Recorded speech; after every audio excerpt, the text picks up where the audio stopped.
So like all this happens, 30 seconds the fire's out, 90 seconds the rubble. Flames are gone. Yeah, it's all done, and then you're just left with burned people. You don't even have time to say what's going on, and now you're like, we have to do something. Yeah. Luckily, it was at a naval base, and like that guy yelled at the Navy man, like, get out there, you have to do something. And that kind of, I think, saved a lot of people getting to the hospital. For sure. Because people were just stuck, what do you do? Yeah.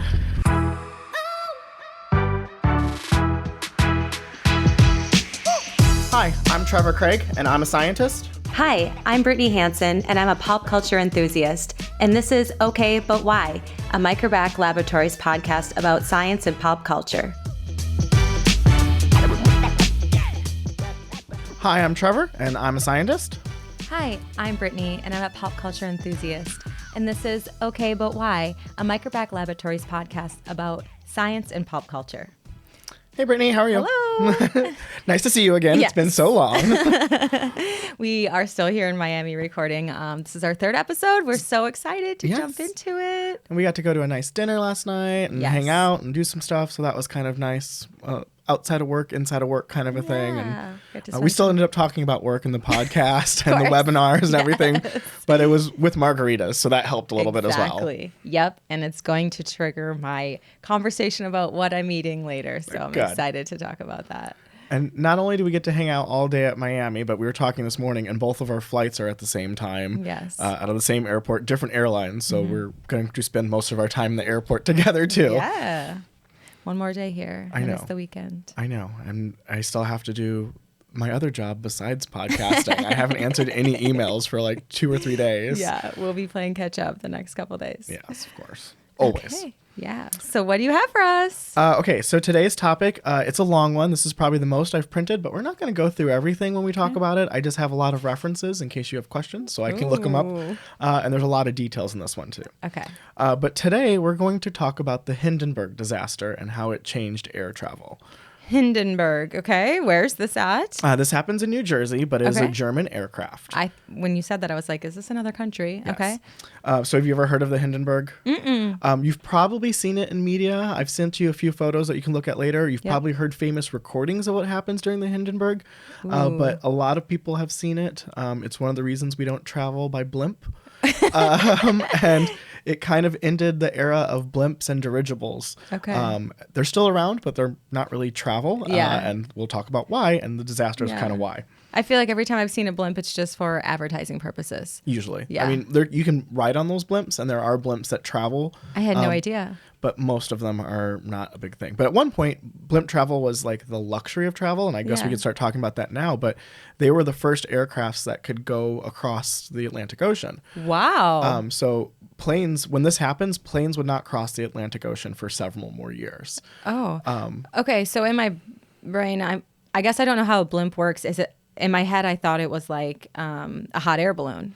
What's like, how is it? So sort of. There's blimps and there's dirigibles. Okay. So blimps are, they don't really have a structure inside. It's kind of like a balloon, and it's filled with either hydrogen or helium. Okay. And so they kind of take the shape of that. So they're kind of like a big balloon. Yeah.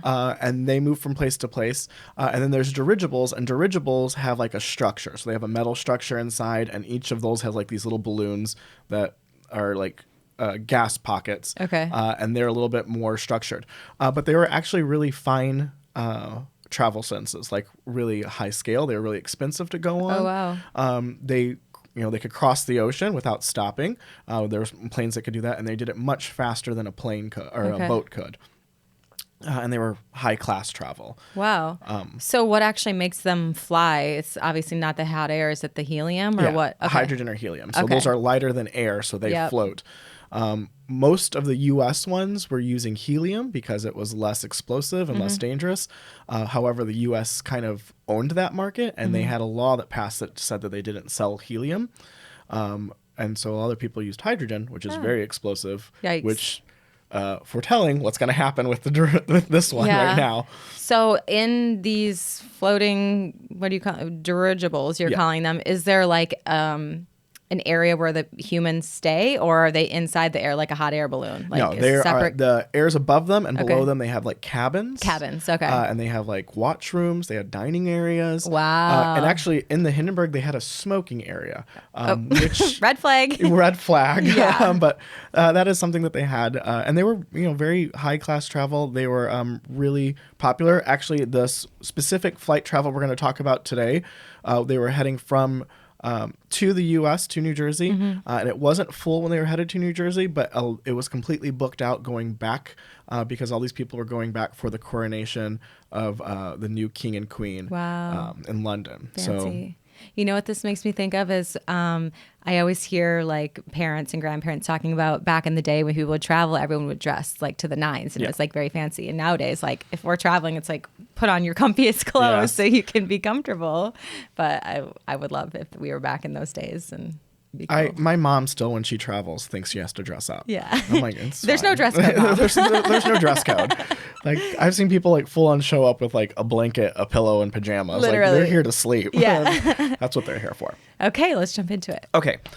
So the Hindenburg disaster was an airship accident that occurred on May 6, 1937. So this is a few years before World War II starts. Okay. It is a German airship, and it is going to Manchester Township in New Jersey. The LZ-129 Hindenburg was a German commercial passenger carrying rigid ship. So like I said, it had like a structure to it. It is the lead ship in the Hindenburg class. It is the longest class of flying machine and the largest airship by envelope volume. It is called the Titanic of the sky. Ooh. It is almost the same size as the Titanic. Oh my gosh. It's gigantic. Unfortunately, that nickname happened before the Titanic happened? And this event happened. So it was like, maybe not great naming for either one of them. It was designed and built by the Zeppelin Company.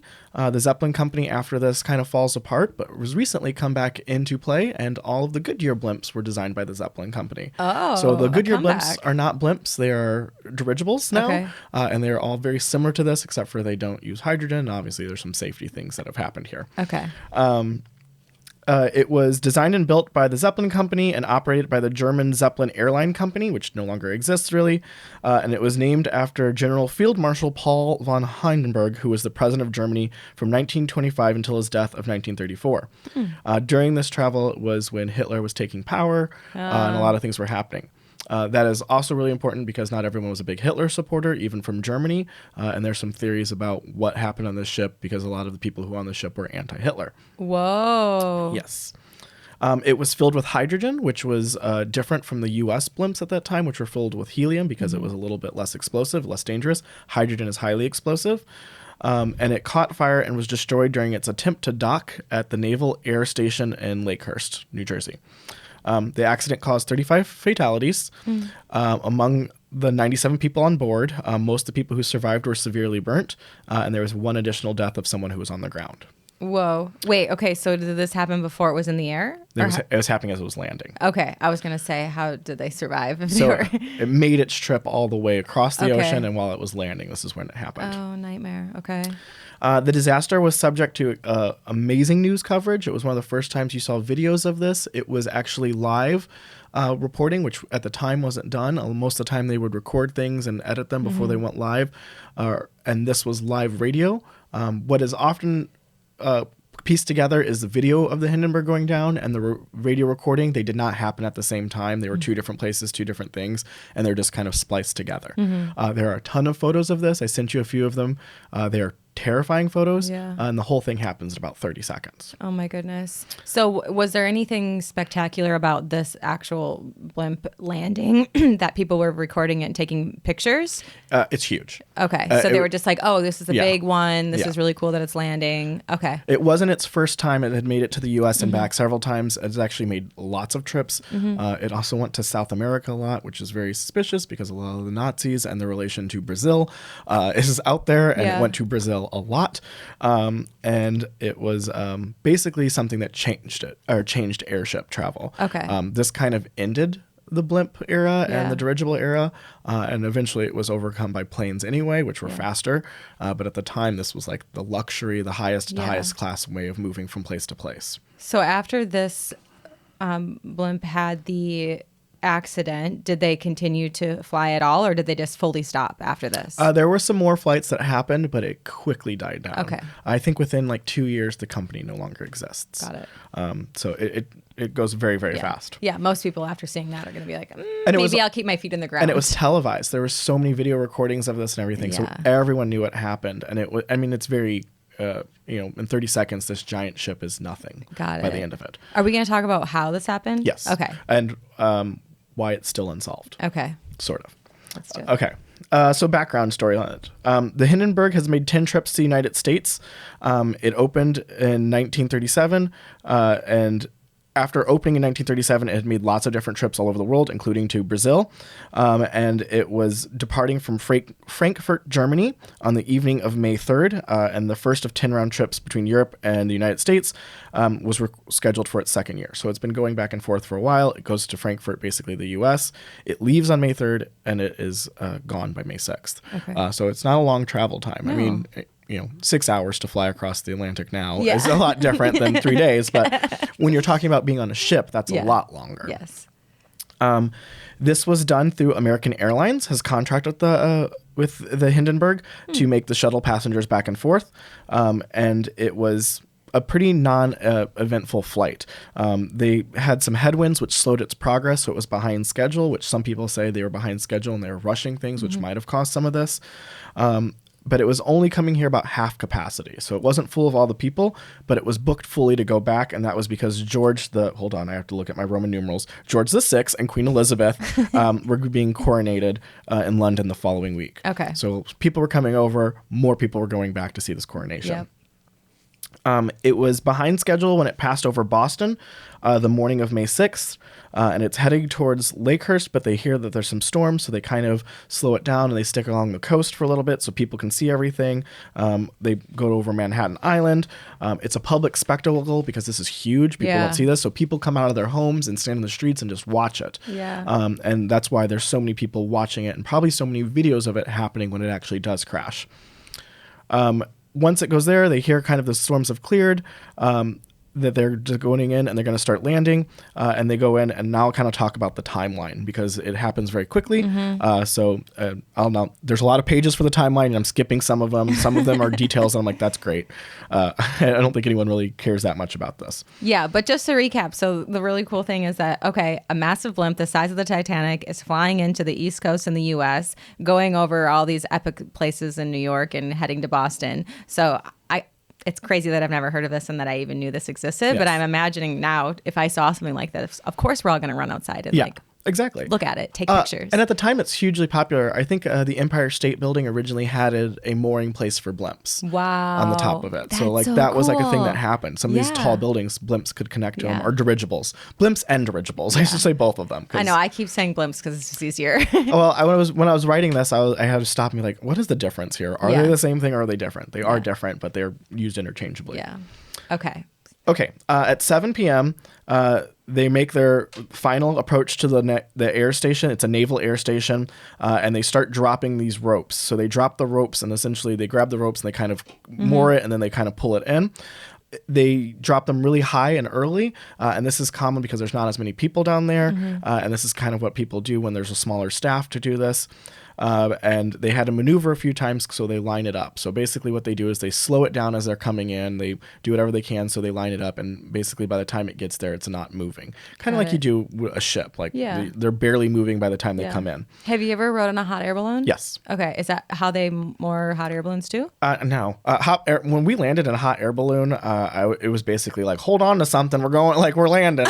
and it just hit the ground. And it just kind of hit the ground. We like bounced. And I was like, was this how you're supposed to do this? And to this day, I don't know if that's how all hot air balloons are doing it, but never again will I get another hot air balloon because that was not fun. I have tried multiple times, and every single time we've went to go get into a hot air balloon, it's been too windy or the weather hasn't been good enough. Yeah. And I'm like, this doesn't feel windy. And they're like, oh, like, the way that the winds are very specific to whether or not you can go up in the air. So hasn't happened for me yet. I'll stick to planes. Yeah. When it's like, oh, it's a breezy day, we can't fly today. I'm like, maybe I shouldn't fly on this ever. Yeah. Doesn't sound great. Okay, so we're landing. Yes. Okay, at 7:09, the airship makes a sharp turn left, so they can slow it down because the crew was not ready. And at 7:11, it turned back towards the landing field and it valves gas. So it basically starts releasing gas, so it's dropping. The engines idled and the airship begins to slow down. And then he orders half the engines to turn off so it like banks, so it slows down even more. And they continue to brake the airship. At 7:17, the wind shifts, and so it changes direction. So they turn the engines on the other way, so the ship basically makes like an S as it's coming in. And as it finally comes out at 7:18, they order 300, 300, and 500 kilograms of water ballast to make the ship kind of start to drop a little bit more. They trim the ship, which means they're slowing it down and they're lining it up.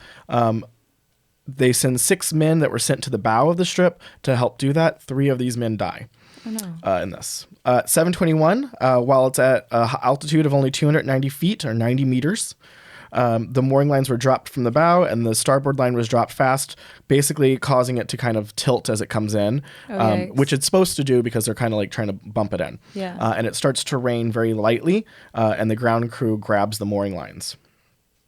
At 7:25, a few witnesses say they see fabric start to flutter on one side of it, and others report seeing a dim blue flame. And people don't know to this day what that flame was. Some say they think it might have been static electricity or St. Elmo's fire, which is a weather condition that causes like quick lightning, basically. And then right after that, there's fire they see towards the top of the ship. Oh, no. Some people suggest that it starts on one side. Some people suggest it on another. There's a lot of different accounts from where they first see the flames. Commander Rosadel testified that the flames in the front of the airship were mushroom-shaped, and they heard a large sound, and multiple people on it say they hear a big sound, and some people thought it was the ropes being pulled really tight, the sound that they heard. Okay, at 7:25, the Hindenburg catches fire quickly and becomes engulfed in flames. Again, there's a lot of people who don't know where the fire starts. And some say they see yellow fire at one side. Some say they see blue fire at another side. Some say they see it at the top. But whatever happens, it happens very quickly. And even people inside of the ship who are watching say they can see the flames, and they say they see them in different places. Oh, my goodness. How many staff usually work on this? I think there was 96 people total on it. I think 70 something of them were staff. Okay. So there's actually more staff than people riding it. Yes, there's more staff than people riding it. I just went right by this. Okay, there are 13 passengers and 22 crewmen among the 97 people on board. So there's 36 total passengers and 61 crewmen. 13 and 22 people died. Okay. So yes, 97 people total on board, most of which are staff. The flames quickly spread, and they basically go from container to container of gas, and they go through I think there's 9 of these containers or cells of these containers, and they are completely being engulfed in flames. Oh, no. And there's no photographs to show exactly where the flames start. There's photographs of the flame and of the explosion. You don't see where it starts, though. Yeah. And when the flames start, how high are they from the ground? I'm not sure if it says exactly. They're hundreds of feet still above. They're not there yet. Okay. But it crashes into the ground. So it moves very quickly. And in this story, several people jump out. So they weren't that high because people did die jumping out, but there were people who survived jumping out as well. Almost instantly, 2 of the tanks completely explode. And then there's 2 tanks of water that are used as like buoyancy, burst and put out some of the flames, which saves some people's lives. The bow lurches forward. So the ship starts to basically sink and is bursting into flames, and they lose kind of control of it. The tail end of it crashes into the ground, so the back of it hits first, and that flame bursts, and it goes all the way up to the top of it. Oh, no. And the burst of flame came out of the nose, killing 9 of the 12 crew members on the bow instantly. Sad. The cell behind the passengers' decks ignites during this whole prompt, and the scarlet lettering that says Hindenburg on the side bursts into flames. And that's important because we'll talk about one of the reasons they think this happened so quickly was the paint. And the whole thing is happening while people are watching, and people are trying to help it land. And there are people live recording this, and we'll talk about the famous news story that happens on this. Okay. The Navy landing party is there. And the Navy airmen in charge yells, "Navy men, stand fast." And that's where he tells them, you have to help these people. Like, don't run away. You have to go and help these people. Because not only are they jumping and it's bursting into flames, it's crashing on top of them. The times it took for the first signs of disaster of the bow hitting the ground to the whole thing being gone is anywhere from 32 to 37 seconds. Wow. So it's very quick. It's very large. Yeah. And then it's gone. Yeah. And they don't know exactly where it started, so that's why there's kind of this timeline. They know they have pictures of it in flames, and they know how long that lasted, but it didn't go long, and hydrogen rises, so the flame goes up and then goes out. Got it. Let's see. Several eyewitnesses are going back. People are studying this to this day to say how fast it's happened. They're saying the way it spread was incredibly fast, which leads to a lot of theories of maybe problems in the ship or extra things that made the flames spread faster. Yeah. Some of the framework is all that's left. Some of that is sent back to Germany, where they make it into other Zeppelins, which don't last. And they are basically all the Zeppelins are scrapped by 1940. So it doesn't take very long. Yeah. Right away, they set up a board of inquiry, both in the U.S. and Germany, to investigate what's going down here. Okay, so that's the whole tragedy. I'll talk to you about some of the survivors. I'm going to talk to you about the news coverage, too. Okay. It was very well there's so much news there, so it was very well documented. Herbert Morrison's eyewitness report for the radio is what is very famous. You've probably heard clips of this, not realizing this is where it comes from. I have the whole conversation here. It is very scary to hear the whole thing because he's describing it as it happens, and I mean, he's watching a disaster happening. Yeah. So he at one point is like, I just have to leave. I have to step away. Are you getting this? This is happening. But he's famous for saying, "Oh, the humanity." Oh, so you hear "Oh, the humanity." That's what he said on there. Oh, wow. And he's at one point pauses to yell at people to get off the ground because it's crashing. Yeah. He yells that he's seeing people jumping, and he talks about the whole thing. It is, it's like 2 paragraphs. Wow. And we're not going to read all of it, but there's just "Oh, the humanity," and all the passengers screaming around here. I told you, I can't even talk to people. Their friends are there. I can't, ladies, can't. I have to walk away. So the ship are just holding it just enough to keep it from... It bursts into flames. Get it started. It's fighting, and it's crashing terrible. Oh, my, get out of the way, please. It's bursting into flames, and it's falling on the mooring mast and all the folks between it. This is terrible. This is one of the worst catastrophes in the world. Oh, it's like 400 or 500 feet into the sky, and it's a terrific crash, ladies and gentlemen. The smoke and the flames now, and the frame is crashing to the ground, not quite to the mooring mast. All the humanity and all the passengers screaming around it. I told you, I can't even talk to people. There's friends around there. I can't talk, ladies and gentlemen. Honest, it's just laying down massive smoking wreckage.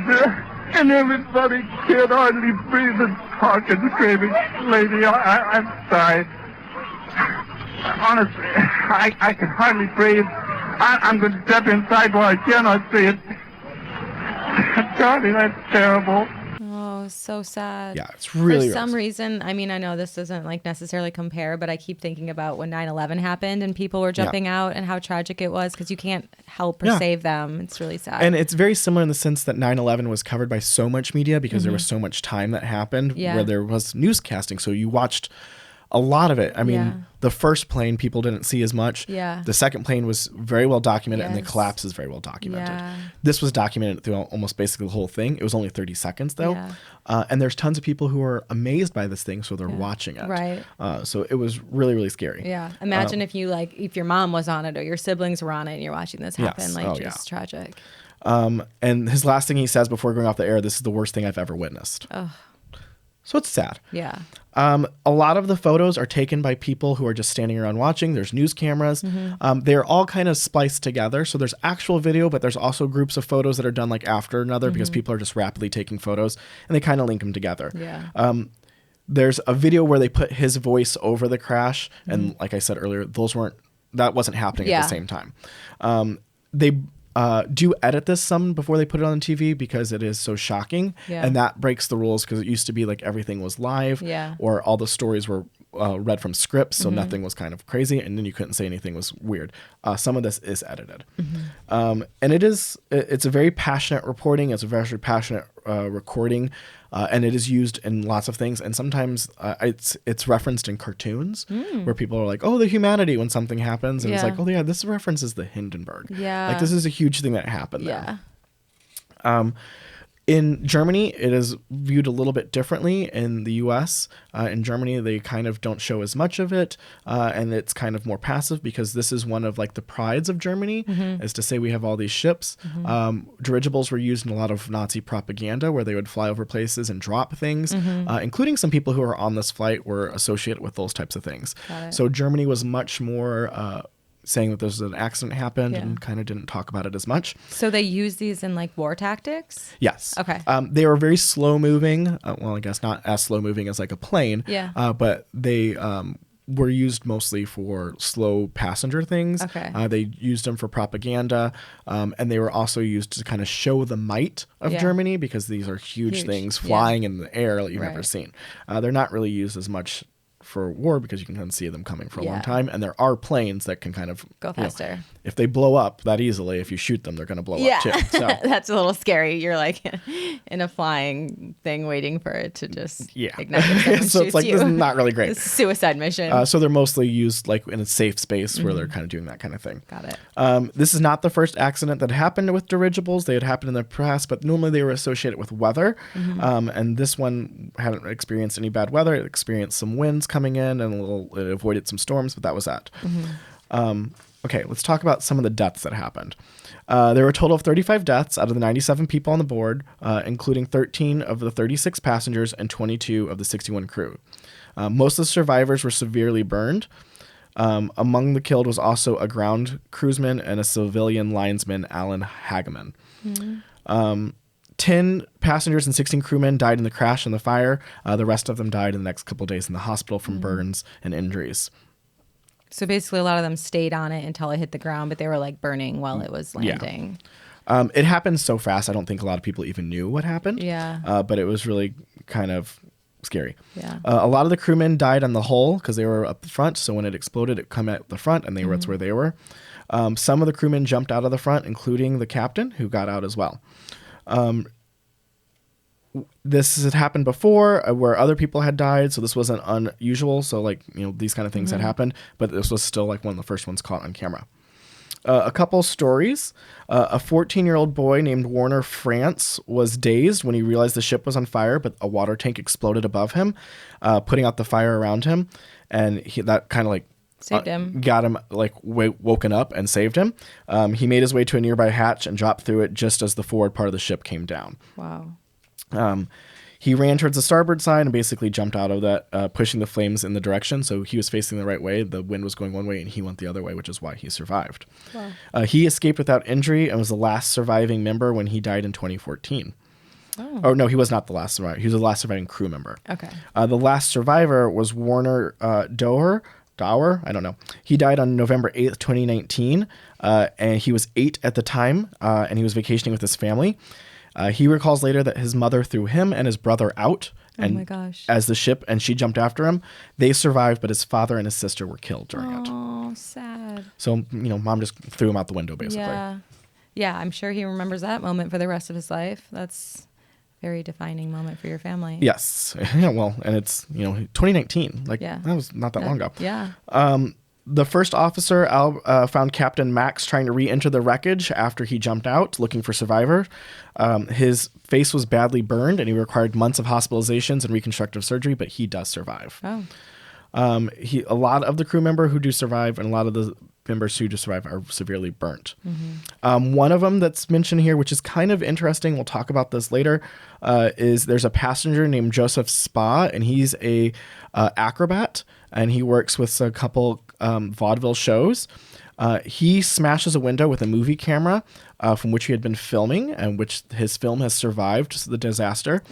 And he jumps out and he uses his acrobat training to do kind of like a tuck and roll. He still hurts his ankle, and he's like crawling away as it's falling on him. Someone finds him, throws him over his shoulder, and carries him away. Wow. Did he end up making a movie with his his stuff? footage is part of the footage that's out Okay. there. I don't think his footage shows necessarily the explosion. It shows footage of what's happening escape. internal and Yeah. kind of that escape as well. Because the hydrogen rises very quickly, it doesn't damage the area. Once the flames happen, they kind of burst into the air and they dissipate, and it happens really quick. And the whole thing burns out within about 90 seconds because wow. it completely Yeah. engulfed in flames. There's just the tarps that cover it that capture the air, and those completely are gone and really quick. Yeah. And all that's left is the bottom of it. Wow. Yeah, you think like it's, on the ground burning, but It's gone. Yeah, There's okay. gone. So like all this happens, 30 seconds, the fire's out, 90 seconds, the rubble. Flames are gone. Yeah, it's all done. And then you're just left with, burned people. you don't even have time to say what's going on. And now you're like, we have to do something. Yeah. Luckily it was at a naval base, and like that guy yelled at the Navy man, like, get out there, you have to do something. And that kind of, I think, saved a lot of people getting to the hospital. For and sure. because people were just stuck, what do you do? Yeah. Okay, so there's a lot of theories about what exactly happened, and they do a lot of studies on this. And both the U.S. and Germany basically say that they think something electrical happened that started the flames, but they're not really clear on what they think happened. Yeah. One of the things that people say was sabotage, that this could potentially have been sabotaged and it could have come from different places. People think either the captain sabotaged it.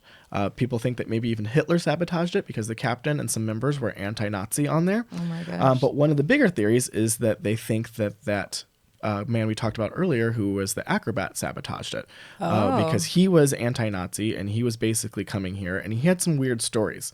He brought a dog with him on it, and he said the dog was for his family, but he had to put it in a cabin, and he was going back and forth to check on the dog. But people think that while he was checking on the dog, he was using his little acrobat skills to get in parts of the ship and set up ways for the ship to be damaged. Oh no. And they have all these things that, including the captain, I believe, thinks that this could be why it happened there. That this, happened. There are theories that it was like damaged and stuff like that, but the captain says, no, I've flown 100 times. Nothing happened while we were flying that caused damage. But they think this guy could have been the culprit, and they have like a whole list of reasons for him. Like his girlfriend was anti-Nazi and she was a communist, or had communist beliefs. The fire was near the catwalk, which is where his dog was and where he was going back and forth. Yeah. That someone had told him that there was damage where that man had been before it happened. And there's basically all these things. There's investigations. This man, they never say that he does this. He's also familiar with photography, and he was taking photos and videos. And they said that he's familiar with flash bulbs, and he could have used those as an igniter. So he was faking being a cameraman so that he could place like these explosive incendiaries around there. Yikes. There was a flash that people saw, and some people said that might have been an incendiary device or something happening there, that's what they think could have happened. Yeah. So all these things, no one ever says that it was really him, though. Okay. Lots of conspiracy theories. Lots of conspiracy theories. Actually, I have multiple pages of conspiracy theories here. Basically, no one ever says that they think it was that. They think that there was something happened with the ship, but they are not sure whether it was a fluke, whether the ship wasn't well maintained or something like that, or if it was just a thing that happens. Yeah. There's a static electricity hypothesis that between the storm and the light rain and the drying off, that static electricity had formed, and when there was a static shock, it lit everything on fire. There's literally tons of pages about these. It's so funny how much research and movies are dedicated to people just trying to figure out what happened to the Hindenburg. St. Elmo's fire was seen. St. Elmo's fire is a weather phenomenon where basically it's like a random flash of lightning, but not a bolt of lightning. They think that could have been it, although that it's very rare that happens, so they're not really sure why that would be there. Yeah. Some people in the ship who survived said they saw a flash on one side, while others say they saw the flames on the other. So they're like, did the flash happen over here and it move across? They're not really sure there either.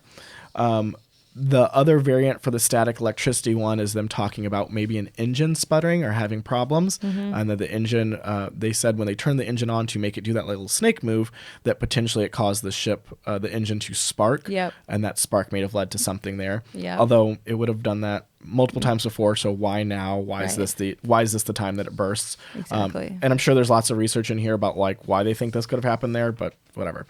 There's also a theory that it was struck by lightning. That one's pretty easily dismissed because people say they don't see it, but then also people are like, well, sometimes lightning's not a big giant bolt. There can be other things. And if it was just a spark or, the little buildup before lightning, this could happen either. The engine failure hypothesis is that the engine failed when it was trying to turn and when it was stopping, and then it caused a bunch of sparks and it lit the outside of it on fire briefly. And then when they were releasing gas to land, that's when it burst. Okay. And most people now just think that there was some sort of static discharge or an electrical discharge that kind of fueled the fire. Yeah. What do you think happened? I don't know, because every time I read through all of these, I was like, "Whoa, that's a good theory," and then I read the next one, "Ooh, that's a good theory." Yeah. So it's really, really hard to kind of pin it down. The other one, I think this is the last one, is the incendiary paint. Yep. That the paint used on the outside of it was of such a chemical composition that it was highly flammable. Okay. And so when it lit, the whole thing went on fire. Yeah. They've pretty much said that one's probably not it, but they think that the paint itself did lead to the fire spreading super quickly. Sure. Because once the fire was there, the paint was flammable, and so it moved it really quickly along the outside, which caused everything to happen. Yeah. There's a puncture hypothesis that it was damaged, not necessarily by the landing, but just in general. They don't have great regulations at this time. So some of these planes these blimps had been said that they have a loose flap or a damaged thing here, or this was bent, because they're not really doing this. And the Hindenburg was scheduled to have some repair done to it soon. Oh, yikes. What was the material that the blimp part was made out of? It's like a canvasy cloth thing. Okay. It's really light. They paint it, obviously, and that's where they think this is. So Yikes. It's not like a tarp or anything. It's very lightweight because it's all being risen, into the air with gas. So like nothing on it's very, very heavy. Yikes. There's a fuel leak that people think maybe some of the fuel from the engines to move it forward was leaking, and that's what caught on fire, which then feeds the fuel for everything else. Regardless of what it is, they are pretty sure that the way the flames spread mean that there are multiple sources that went wrong. Okay. So once the fire happened, it moved very, very quickly, and they could be the paint. It could be that there was a puncture, so it led to other gases releasing, and so it caused this huge explosion. And while hydrogen burns very, very quickly and burns kind of like invisibly, there's flames once it gets the oxygen. There can be an invisible flame that's hydrogen fed, and materials around it eventually caught fire, and that's what caused the whole thing to happen. Most people now think that the fabric that was coating it led to how fast it spread, and that's why it's out there. And then the last one is they think that it spread really fast because the way they were pulling it in and the way it was landing, that when it hit, it basically pushed everything forward and it just accelerated it to a rate that was way worse than it would have been and way more dangerous. Got it. In the memorial right now, there is at the academy, they have marked it off. They've chained it outside, and they have a memorial there saying what happened. They obviously have plaques and stuff talking about the event and the people who died there. Yep. And it still exists today? Yes. Okay. None of the wreckage still exists. They just, this is where it happened. Yeah. And it is often referenced when we talk about in media.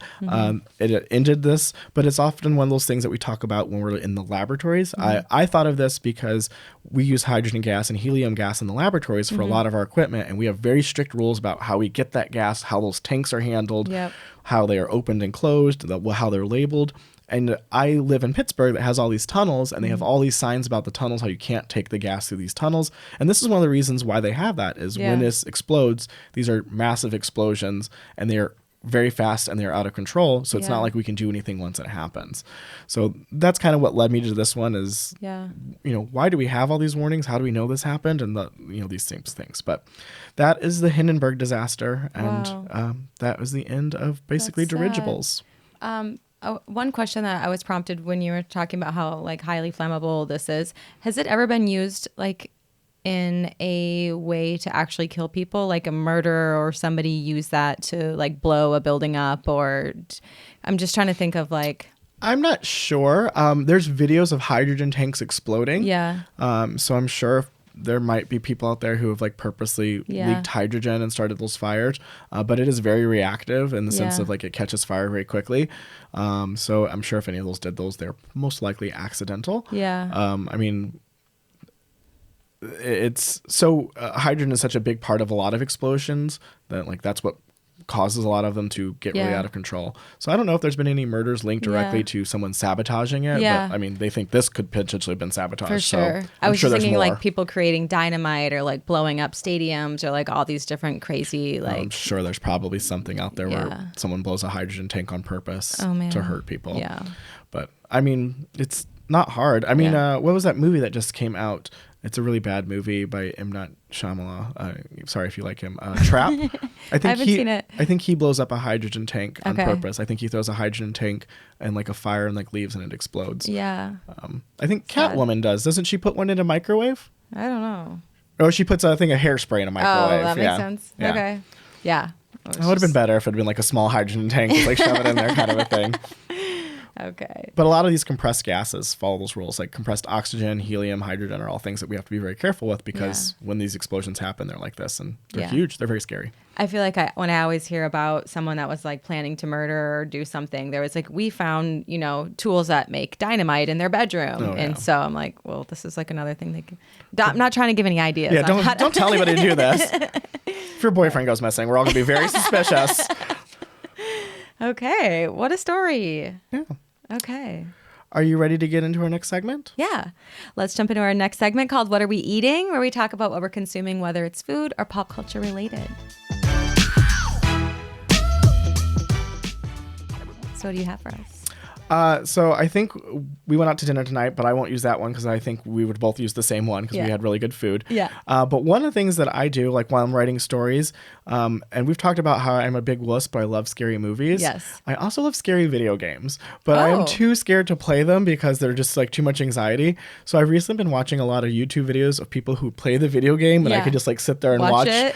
I still without getting the adrenaline. I still get the adrenaline. I like last night I was watching one while I was just like doing things before bed, and video games, they turn the camera and stuff, and he turns around and there was a scary thing behind him, and I full on screamed.